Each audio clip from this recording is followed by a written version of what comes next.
c'est le bal des machines dans les dunes du Royon. Depuis janvier, le site protégé de 12 hectares connaît une deuxième jeunesse.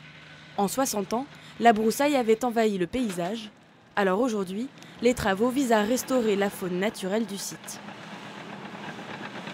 La première étape, c'est de supprimer, de couper toute la strate arbustive. C'est pour éviter que les arbustes repoussent et que ce soit plutôt la végétation type de la panne dunaire ou des pelouses dunaires qui puisse réapparaître. Dans quelques mois, le projet devrait permettre l'arrivée d'un éleveur local et de ses moutons. Le but derrière, c'est que ce soit une situation qui devienne pérenne.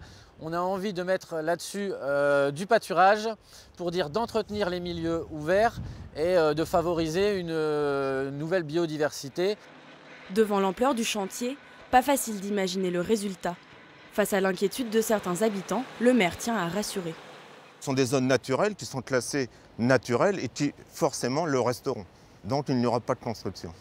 En tout, près de 80 hectares du massif dunaire du Marcanterre seront réhabilités pour un budget d'environ 700 000 €. À 10 minutes de là, sur le site voisin des dunes de Loti, voici le résultat 4 ans après les travaux. Un paysage varié et des espèces animales réimplantées comme les lapins de Garenne. Le bilan est satisfaisant. On a eu la chance de voir des espèces emblématiques de ces milieux ouverts qui sont revenus très vite, 1 an après les travaux. On a par exemple l'exemple de l'engoulevent d'Europe qui est revenu sur le site, qu'on a entendu chanter. Au printemps 2020, tous les travaux devraient être finis pour laisser place aux amoureux de la nature.